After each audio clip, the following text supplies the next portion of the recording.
Hello, ladies. So today I'm going to talk to everybody about our core and what I mean when I say our core.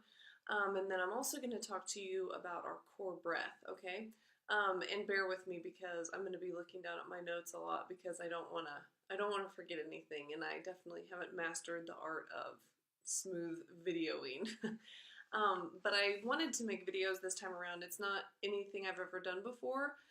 But I thought if you had something that you could reference back to, that this would help a lot. But please feel free to always ask questions after I post videos, and we'll just keep the dialogue open. But the first thing I want to talk to you about is the core. Some people know what the core is, some people don't. Some people think of your cores as just your abs.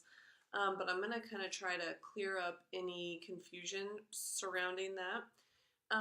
So our core is comprised of four parts. So we have our diaphragm, which sits right underneath our breast, and then we have our pelvic floor. We have our multifidus. Our multifidus runs down the back of our spine. It's a group of muscles running down our spine.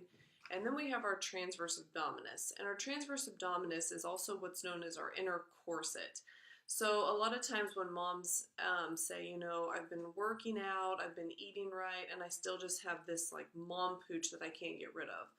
Well, a lot of times that mom pooch is due to a weak transverse abdominis. And it's really interesting because sometimes people can have a really good six-pack, and our six-pack is just that outer layer of muscle. It's just kind of our muscles for show. They don't actually do anything, but maybe they have a weak transverse abdominis. And he would hate if I was sharing this with you, but my husband actually struggles with pelvic floor issues. He has a diastasis recti, and and it's all because he is like the sit-up king. He loves to do sit-ups, like every kind of version of them.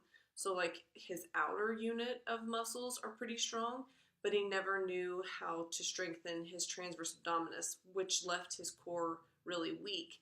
And the way we figured it out was because he was having a lot of hip issues. And so I was finally like, can I do a diastasis recti check on you? And we did, and sure enough, he has one. So I've kind of been training him from the beginning on how to have a stronger transverse abdominis. So feel free to ask me any questions about that. But so when all of these four parts are working together, it's what we call a balanced pressure system, okay? So when we have a balanced pressure system, it allows us to hold ourselves in proper alignment, pain-free, while exercising and doing any kind of activities of daily living, like standing, unloading the groceries, taking clothes out of the washing machine, all those tasks that we have to do on a daily basis, holding our children. So when that pressure system is in balance, we are able to do these things without peeing our pants, without having pelvic organ prolapse issues. So that's the benefit of having a strong core. So intra-abdominal pressure is essential for core stability, but if that pressure system is not balanced, our core won't have optimal stability. Okay, so if we have an imbalanced pressure system, the excess pressure has to be translated somewhere. So it's either going to go up or it's going to go down. And remind me to show you guys, I'm going to do a little balloon demonstration where I can show you how that pressure can move up and down. And the balloon is just a really good example for that. But when we have upward pressure, so pressure coming up into our diaphragm, it tends to present as a disrupted or a shallow breath or tightness throughout the chest and the mid-back.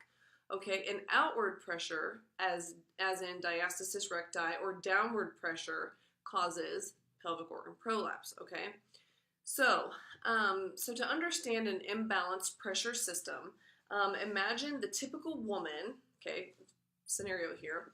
A typical woman is uncomfortable with her mom's stomach, so she tries to suck in her belly while wearing a tight-fitting dress. Guilty. Totally, I've been there.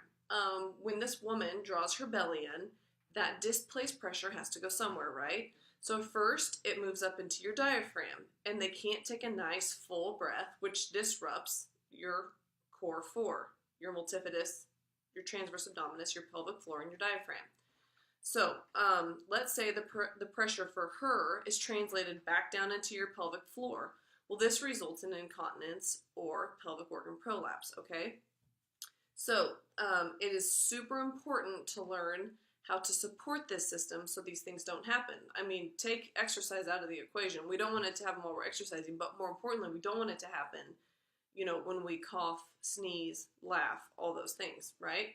Okay, so the very first thing that we want to do to correct that is to have our core breath, all right? And so I'm going to go into our core breath with our next video.